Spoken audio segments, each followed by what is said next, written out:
नमस्कार। स्वागत है आपका मेरे YouTube चैनल पर। मैं पंडित अंशी शर्मा। आज का मेरा विषय बृहस्पति पर्वत के बारे में। मैंने आपको पिछले एपिसोड में बताया कि बृहस्पति पर्वत इन दो उंगलियों के बीच से अगर रेखा खींचे और आयु रेखा के समकक्ष एक रेखा चले और जो वो क्षेत्र बचता है वह पर्वत बृहस्पति पर्वत होता है। बृहस्पति पर्वत के जो कारक हैं उनका बारे में मैंने चर्चा की, परंतु ये बहुत ही गहन विषय है। हस्तरेखा को पढ़ने से पहले आपको जानना जरूरी है कि बृहस्पति पर्वत की स्थिति कैसी है। बृहस्पति पर्वत की यदि बात करता हूं तो यह पर्वत हाथ के अंदर समभाव में हो सकता है, यानी अगर आप प्रेस करते हैं किसी पेन के द्वारा तो यह दबता हुआ प्रतीत नहीं होता। सम पर्वत होता है, बहुत ज़्यादा उठी हुई किस्मत इसकी प्रक्रिया नहीं होती है और ये एक सम प्रवृत्ति के अंदर होता है। बहुत से हाथों के अंदर यह पर्वत एकदम फूला हुआ सा नजर आता है, एक बॉल जैसा नजर आता है, तो वह ऊंचे भाव का उठा हुआ पर्वत होता है। और तीसरा वह पर्वत होता है आपका नीचा भाव का दबा हुआ पर्वत। आपको सहज ही हाथ को देखने से पता लग जाएगा कि भाई बिल्कुल पर्वत जो मेरा बृहस्पति का एकदम दबा हुआ है। तीन प्रवृत्ति यदि पर्वतों की होती है, तीनों प्रवृत्ति का आपके जीवन में क्या प्रभाव पड़ता है, इस विषय में मैं आज आपसे बात कर रहा हूं। जब मैं बात करता हूं सबसे पहले संभाव के बारे में, यदि किसी व्यक्ति का पर्वत ना उठा हुआ है ना ही दबा हुआ है, एकदम समभाव के अंदर है, तो निश्चित रूप से वह पर्वत सबसे उत्तम किस्म का होता है। यानी बिल्कुल ऊंचा फूला हुआ नहीं है, दबा हुआ है, समभाव का है, एकदम देखने में लग जाता है कि हाथ के अंदर इसकी स्थिति बहुत ही सामान्यतः बिल्कुल उत्तम किस्म की है। तो वह स्थिति बताती है कि यदि समभाव का बृहस्पति आपके हाथ के अंदर है तो आपको किस किस फलों की वृद्धि अच्छे मात्रा में मिलेगी। यहां पर अगर विषय में गहराई में जाने की बात आएगी तो बाद में देखा जाएगा कि उस पर क्या क्या चिन्ह बनते हैं, ये अलग विषय है। यहां पर्वत की स्थिति को सबसे पहले देख लेना चाहिए, क्योंकि यदि पर्वत की स्थिति आपकी सही प्रकार की नहीं है तो वह आपके जीवन पर क्या प्रभाव डालती है। तो यहां पर सबसे पहले ऐसे व्यक्ति के आचार विचार की बात आती है, व्यवहार की बात आती है। जिन लोगों का यहां आचार विचार, यानी जिन लोगों का अपने जीवन के अंदर दूसरों से भाषा शैली बहुत ही सरल स्वभाव से बोलते हैं, बड़े ही प्रेम पूर्वक उनके शब्दों में एकदम नाप तोल कर बोलते हैं, उनके विचार हमेशा उन्नत रहते हैं, वह किसी के बारे में अपशब्द नहीं बोलते हैं, अपशब्द नहीं सुनते हैं और अपदृश्य नहीं देखते हैं। साथ ही साथ उनका आचार व्यवहार सभी सब बहुत ही उत्तम किस्म के होते हैं। तो यह साधारण किसी व्यक्ति से 5 मिनट में आप बात करके समझ जाओगे कि इसका विचार आचार किस प्रकार के हैं। आज का दोगले व्यक्ति ज़्यादा मिलते हैं, लेकिन फिर भी आप थोड़ा सा संसर्ग में आएंगे तो समझ जाएंगे कि ये कौन सा उच्च पर्वत वाला बात कर रहा है या सामान्य पर्वत वाला बात कर रहा है। क्योंकि अगर वो 5 मिनट बोलेगा तो उसमें उच्च पर्वत की स्थितियां भी आ सकती हैं। तो ये उसके आचार विचार की बात है। ऐसा व्यक्ति वेद और अध्ययन, यानी अगर वो वेद के बारे में जानकारी रखता है, वह प्रत्येक क्षेत्र के आप उससे बात करोगे तो वह आपको आपके धर्म के बारे में बता देगा, हिंदू धर्म के बारे में बता देगा, वह आपको थोड़ा बहुत ईसाई धर्म के बारे में भी बता देगा, वह थोड़ा बहुत अन्य धर्मों के बारे में भी, चाहे जैन धर्म है, चाहे महावीर धर्म है, चाहे कुछ भी धर्म है, कोई भी धर्म है, और उस धर्म के बारे में भी उसको जानकारी होती है। साथ ही साथ वह सब धर्मों का सम्मान करता है, यानी उसके अंदर ईर्ष्या नहीं होती किसी के धर्म के प्रति। वह जानता अच्छी तरीके से ईश्वर एक होता है और वो उसे बहुत अच्छी तरह से पता है कि यदि व्यक्ति समभाव से भक्ति भाव का है तो उसकी सबके प्रति एक ही भाव है, एक ईश्वर है। तीसरी बात आती है यहाँ पर, अध्यापक हो सकता है, प्रोफेसर हो सकता है, अच्छा वेद, अच्छा पीठ पर बैठने वाला व्यक्ति, यहाँ अध्यापक को पीठ भी कह सकते हैं। अपने जीवन के अंदर इस तरह के व्यक्ति होते हैं, इनके पास में गुणों की खान होती है, इनकी भाषा शैली के अंदर इनके पास ज्ञान की कमी होती नहीं, वह मैंने आपको बता दिया सभी क्षेत्रों के ज्ञान के बारे में, चाहे वह पारिवारिक रूप से हो, चाहे वह व्यावहारिक रूप से हो, चाहे वह धर्म के बारे में हो। इन लोगों की भक्ति बहुत अच्छी होती है। ये लोग पूजा पाठ करते हैं तो किसी को दिखावा नहीं करते, बड़े ही सरल भाव से भगवान के प्रति सहज भाव में कब पूजा कर लेते हैं आपको पता भी नहीं लगेगा। आपसे बात बात करते करते भी इनकी भक्ति चलती रहती है। यहाँ पर बात करता हूँ इनके पाचन तंत्र के बारे में। बृहस्पति कारक होता है पाचन का। जिन लोगों के बृहस्पति अच्छे होते हैं उन लोगों का व्यापार में यदि होटल का काम है, खान पान का काम है तो वह बहुत अच्छा होता है। परंतु स्वयं का खान पान भले ही इनका किसी प्रकृति का हो, लेकिन इनके खान पान के अंदर किसी भी तरीके से, एक तरीके से कहूँ तो बिल्कुल एकदम बहुत ही सुंदर तरीके से इनका व्यवहार खाने का होता है और बहुत ही मिष्ठान प्रिय होते हैं, बहुत ही खाने के पसंद करने वाले होते हैं। पाचन तंत्र भी मजबूत होता है। साथ ही साथ कुल सहयोग करने वाले होते हैं, माता पिता की बहुत सेवा करते हैं, बड़े भाइयों का बड़ा सम्मान करते हैं, अपने बुजुर्गों का घर पर आने पर सत्कार करते हैं और कुल मिलाकर के जो पारिवारिक सभ्यताएं चली आ रही हैं, मान्यताएं चली आ रही हैं, उनका बड़ा सम्मान करते हैं, उनको चलाने वाले होते हैं।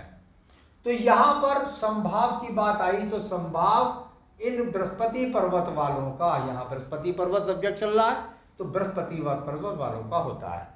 दूसरा पर्वत आपको नजर आएगा, बृहस्पति पर्वत बॉल की तरह से नजर आएगा। आपको देखने में लगेगा बिल्कुल, अगर आप उसे पेन से चुभोएंगे तो बहुत अंदर दब जाएगा और साथ ही साथ फूला हुआ गोला सा नजर आता है, बहुत ऊंचा उठा हुआ नजर आता है। क्या प्रवृत्ति हो जाएगी, क्या चीज मिल जाएगी इनके जीवन में ऊंचे पर्वत के उठने से? वही बात मैं बात करूंगा। इनके अगर आचार विचार होंगे तो इनके पास में आचार विचार में हर वक्त क्या होगा, मुझे अच्छे कपड़े पहनने हैं, बिना प्रेस के मैं पहनने का नहीं हूँ। हर बात के अंदर एक तरह से घमंड होता है, हर बात के अंदर मैं ऐसा हूँ, मेरे पास ऐसा है, मेरे पास मकान है, मेरे पास दुकान है, मेरे पास संतान है, मेरे पिता जैसा कोई नहीं, मुझे जैसा कोई नहीं, घमंड होगा। यानी कुल मिला के इनके आचार विचार के अंदर जो इनका स्टेटस है उससे भी ऊंची बातें करते हैं, फालतू बातें करते हैं, बहुत अपने आप को जनाने की कोशिश करते हैं। वेद अध्ययन की बात करेंगे ये लोग, वेद का ज्ञान नहीं, लेकिन बहस करने में चूकते नहीं। कहेंगे भाई मेरे से ज़्यादा विद्वान कोई भी व्यक्ति नहीं है। होता है वेद का ज्ञान, ऐसा नहीं होता कि वेद का ज्ञान नहीं होता, ये ज्ञानी होते हैं, इनके पास कोई भी ऐसी बात नहीं है कि वे नहीं होती है, लेकिन उस चीज़ को बड़ा चढ़ा करके बोलना और स्वयं को सिद्ध करने का प्रयास करना। ये लोग टीचर भी होते हैं, तो टीचर ये दूसरे प्रकार के होते हैं। एक टीचर वो होता है जो भाषा शैली से, आंखों से और बड़े ही प्यार के साथ पूरी की पूरी क्लास को शांत रख सकता है। यह व्यक्ति डंडे से कार्य करने के बाद भी अपने आप उसमें नहीं रख पाता, क्योंकि ये लोग अपने चरित्र का प्रभाव पूरी तरीके से अपने बच्चों पर नहीं छोड़ते। जैसा कोशिश करते हैं वैसे ये चाहते बच्चों से ये है कि अनुशासन में रहे, ये ऐसे रहें वैसे रहें, लेकिन जब आप स्वयं ही आप जाएंगे, टीचर हैं, आपने पान खा रखा है, आप गुटखा खाते हैं, आप सिगरेट पीते हैं, तो फिर क्या आपका अध्यापन होगा? क्या आप बच्चों पर चरित्र छोड़ सकते हैं? यहाँ इनके ज्ञान की बात करते हैं, वही बात आती है ज्ञान में बढ़ा चढ़ाकर बात करना। भक्ति की बात करें, भक्ति करेंगे कितनी? बिल्कुल भी नहीं, या करते हैं भक्ति लेकिन उसको बताते हैं कि भाई मेरे से ज़्यादा सर्वश्रेष्ठ कोई नहीं। ये अपने आप को बहुत बड़ा भक्त बताने की प्रयास करते हैं।